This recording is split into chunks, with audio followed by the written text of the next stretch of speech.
بسم اللہ الرحمن الرحیم نحمدہ ونصلی علی رسولہ الکریم اما بعد۔ اگر گھر میں کوئی بچہ نادانی سے ایسی حرکت کر رہا ہو جس سے آگ لگ جانے کا اندیشہ ہو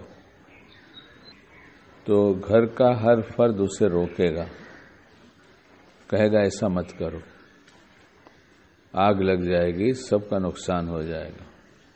اور کسی کے یہاں آگ لگ گئی ہے تو گھر کے لوگ بھی بجھانے کی کوشش کریں گے اور پڑوسی لوگ بھی کریں گے۔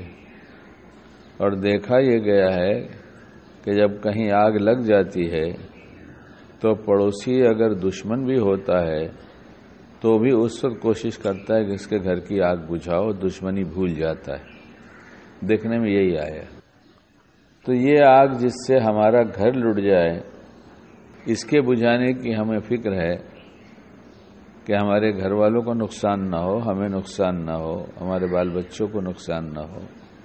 اور نماز چھوڑنے کی وجہ سے جو آگ لگ رہی ہے، جس کی نحوست نماز چھوڑنے والوں کی 40 دائیں، 40 بائیں، 40 آگے، 40 پیچھے، سنا ہے میں نے بیانوں میں بہت دفعہ۔ اور تبلیغ میں نکلتا تھا تو نماز کی بات ہماری دوسرے نمبر کی بات ہوتی تھی، کلمے کے بعد نماز کی بات، تو یہ بات بہت بولی جاتی تھی۔ تو اگر 40 گھر تک اثر جاتا ہو تو خود اس کے گھر میں کتنی بڑی آگ کا اثر ہوگا۔ سوچتے ہیں بیوی ہے سونے دو، بچہ ہے سونے دو، بہو ہے سونے دو، پوتی پوتے ہیں سونے دو، یعنی ہم چاہ رہے ہیں کہ آگ لگنے دو۔ کیا مطلب؟ اچھا آگ لگتی ہے تو جو سویا رہتا ہے اسے پتہ نہیں چلتا، جو جاگتا ہے اسے پتہ چلتا ہے۔ تو اس لیے جاگنے والے کی ذمہ داری کہ سونے والے کو جگائے، اس کی ذمہ داری ہے سونے والے کو جگائے۔ اب جوان بچہ ہے نہیں آتا مسجد میں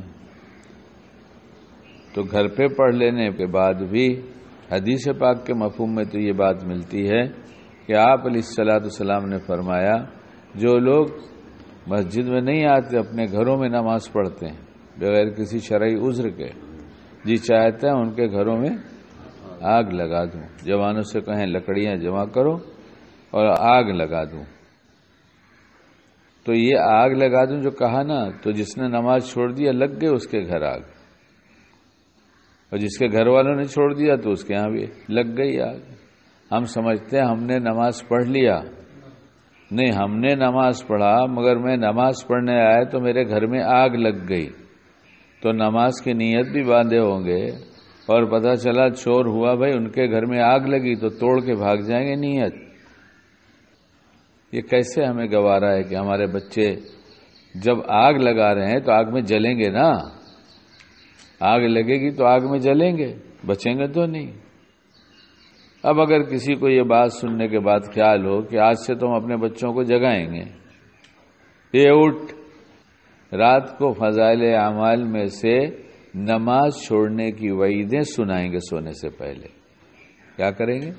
یہ اٹھتا نہیں ہے، یہ سب نہیں، وہ سنائیں گے، اور سنا کر پھر ان سے بات کریں گے کہ دیکھو یہ ہمارے نبی کا فرمان ہے علیہ الصلوۃ والسلام، یہ بالکل سچا ہے، اس میں کوئی شک شبہ کی بات ہی نہیں ہے، اس لیے یہ آگ لگ جائے گی گھر میں، اور صبح صبح وقت میں برکت ہوتی ہے، اللہ خوش ہوتا ہے، اللہ کی مدد ہمارے ساتھ ہوتی ہے، اللہ ہمارے کاموں کو بناتا ہے۔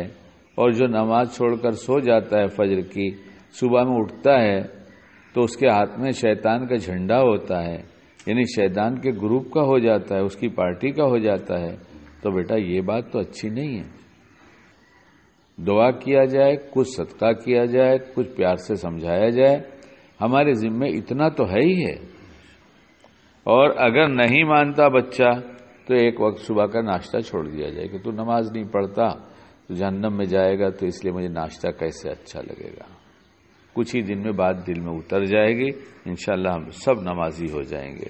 اللہ ہمیں باعمل بنائے۔